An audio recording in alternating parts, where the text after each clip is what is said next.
फिर से शुरू करूं? नहीं, चलो फिर। हाँ, अब ये मान लीजिए आपतन कोण का मान, ये आपतित किरण थी, ये अपवर्तित किरण है।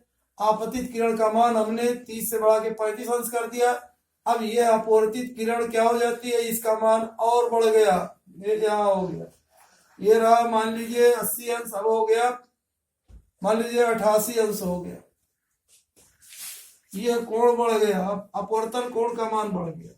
फिर थोड़ा इसको और बढ़ा दे अगर हम, फिर देखिए अगर इसको हम बढ़ा करके मान लीजिए 37 अंश कर दिया या 36 अंश कर दिया, ये 35 अंश था, अब 36 अंश कर दिया।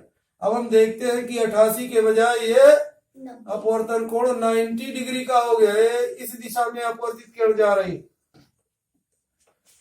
देखिए तब ये हम कहेंगे कि ये 36 डिग्री क्या है, ये क्या हो गया, ये क्रांतिक कोण इसको कहा जाता है। ये आपतन कोण का वो मान जिसके लिए अपवर्तन कोण का मान 90 डिग्री हो जाता है, इसे क्रांतिक कोण कहा जाता है।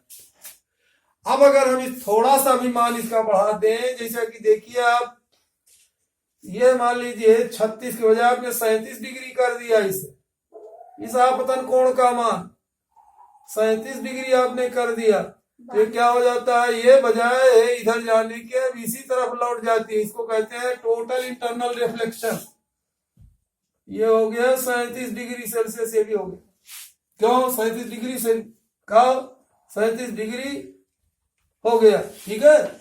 जबकि इधर ये क्या था, ये सघन माध्यम था, ये विरल माध्यम है। यहाँ आप देख रहे हो ना कोई यहाँ पॉलिश किया हुआ है, ना ये समतल दर्पण है, फिर भी परावर्तन हो गया।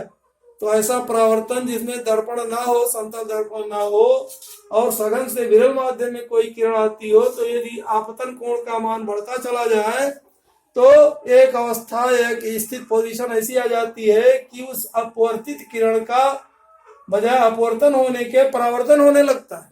तो इस क्रिया को पूर्ण आंतरिक परावर्तन कहते हैं। जैसा यहाँ आपने देखा, यह आपतन कोण का मान कम था, अब आपतन कोण का मान और बढ़ गया। आपतन कोण का मान इतना बढ़ गया कि ये बजाय उधर जाने के अब इसी तरफ होते, इसको कहते हैं पूर्ण आंतरिक परावर्तन, टोटल इंटरनल रिफ्लेक्शन। ये क्रिया में होता है।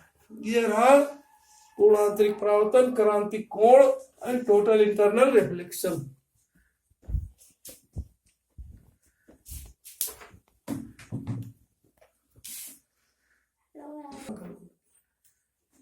Hello guys.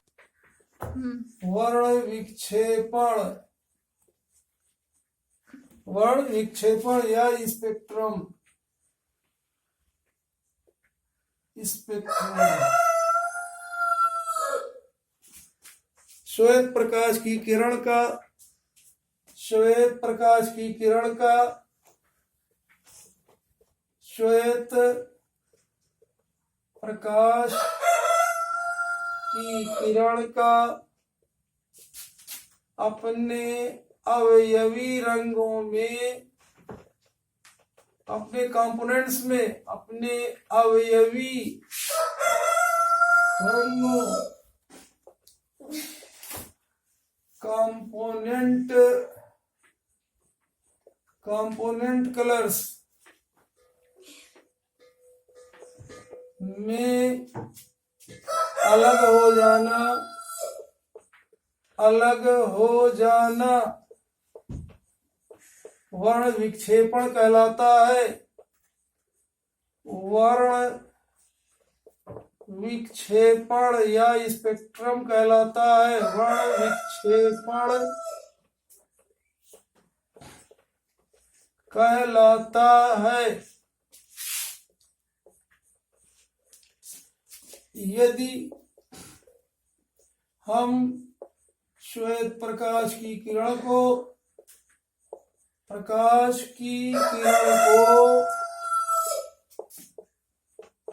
किसी प्रिज्म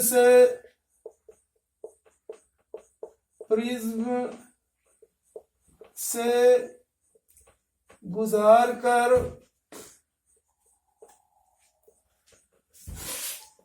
प्राप्त निर्गत किरण को पर्दे पर देखें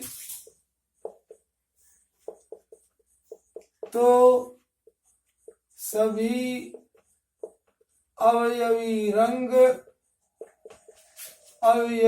रंगों का स्पष्ट चित्र प्राप्त हो जाता है। देखें, मान लीजिए ये कोई एक क्या है, ये प्रिज्म है एक, क्या ये प्रिज्म किन्हीं दो समतलों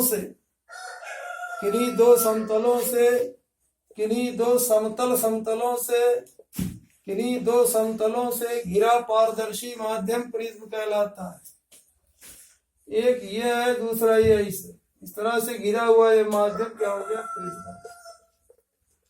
अब आइए देखें हम, मान लीजिए एक कोई प्रकाश की किरण इस तरह से आपतित होती है इस पर, ये क्या है, श्वेत प्रकाश की किरण, व्हाइट श्वेत प्रकाश।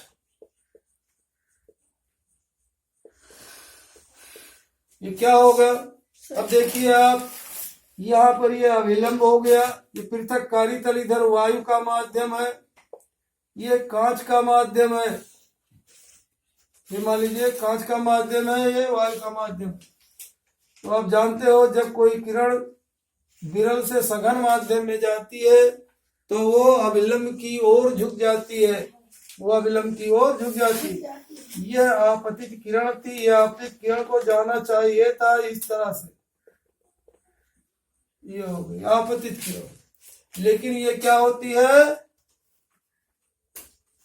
अविलंब की ओर झुक जाती है। और फिर क्या होता है, लेकिन प्रकाश की जो अवयवी किरणें हैं, बैगनी, Indigo, blue, green, yellow, orange और रेड, इनके वेग भिन्न भिन्न होते हैं। विभिन्न माध्यमों में किसी एक माध्यम में इन किरणों की वेग, इन किरणों की चाल भिन्न भिन्न होती है, एक समान नहीं होती है। अवयवी प्रकाश की किरणों की चाल समान नहीं होती है, चाल भिन्न भिन्न होने के कारण ये भिन्न भिन्न मात्रा में इनका अलगाव होता है। यानी ये किरण, अब एक किरण यहाँ, दूसरी यहाँ, तीसरी यहाँ, चौथी यहाँ, पांचवी यहाँ, छठवीं यहाँ, सातवीं, इस तरह से यह 7 भागों में इसका विक्षेपण, इसका अपवर्तन भिन्न भिन्न होता है। ये क्या होता है, इसका अपवर्तन कम हो गया। मान लीजिए लाल रंग की किरण थी, इसका अपवर्तन सबसे कम 1 2 3 4 5 6 7, ये दूसरी ये हो गई, देखो यहां से ये हो गई, तीसरी किरण ये हो गई, चौथी है, पांचवी है, छठी है और ये 7वीं। ये 7 रंग की किरणों की चाल अलग अलग होती है, भिन्न भिन्न। एक ही माध्यम में इन सभी किरणों की चाल अलग अलग होती है, इनका झुकाव, इनकी बेंडिंग अलग अलग होती है। तो ये इस तरह से हो गया, ये अपवर्तन इनका भिन्न भिन्न हो गया। अब इसके बाद फिर देखिए, अब यहां से ये किधर जाएगी, अब ये सघन से विरल माध्यम में यानी वायु के माध्यम में आएगी। तो वायु के माध्यम में आते समय क्या होगा, यहाँ पर यह अविलंब, तो इसको जाना चाहिए था इसे सीधे यहाँ पर, तो ये अविलंब से दूर हट जाएगी। अविलंब से दूर हट जाएगी मतलब इस तरह से यहाँ पहुंच गई ये किरण। इसी तरह से यह वाली है, इस तरह से यहाँ आ गई, ये हो गई 2 हो गया, ये वाली इधर आ गई, यहाँ 3 हो गया, ये यहाँ पर आई 4, ये 5वीं,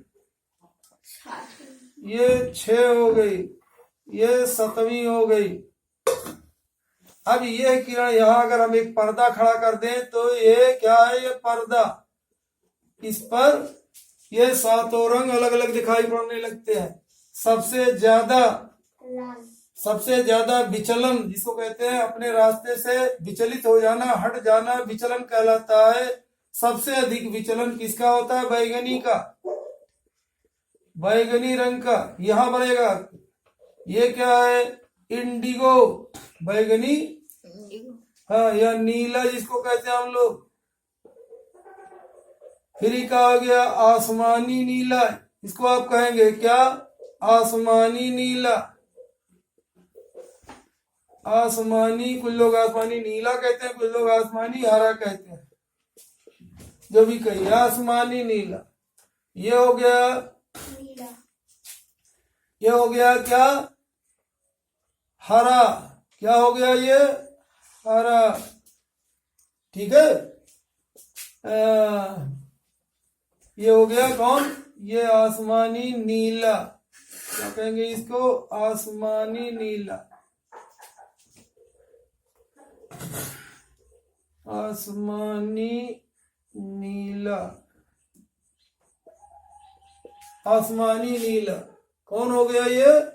इसको हम लोग कहते हैं वियोलेट, वायलेट। इसको कहते हैं इंडिगो, इंडिगो माने नीला। ब्लू। ये हो गया ब्लू। ये हो गया ग्रीन, येलो। ग्रीन। इसके बाद ये क्या है? ये है येलो या पीला, यानी येलो। फिर ये क्या है? रेड। ये है नारंगी। क्या है ये? नारंगी, या इसको हम कहते हैं का ऑरेंज, ऑरेंज। और यह है लाल, यह इसको कहेंगे रेड। याद रखने के लिए लोग इस तरह से पढ़ते हैं इसको, क्या? VIBGYOR, VIBGYOR,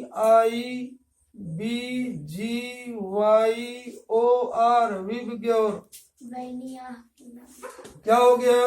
VIBGYOR, violet, indigo, blue, green, yellow, orange और रेड। ये रहा वर्ण विक्षेपण। तो हिंदी में इस तरह से कहते हैं बैगनी, नीला, क्या आ गया? आसमानी, हरा या आसमानी नीला, पीला। हरा, पीला, नाला। नारंगी और लाल। वैनिया, पीला। अब कल हम लोग पढ़ेंगे लेंस के बारे में। आज के लिए इतना ही। बस इतना ही।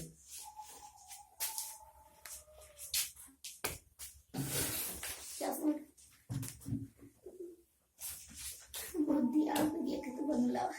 हाँ।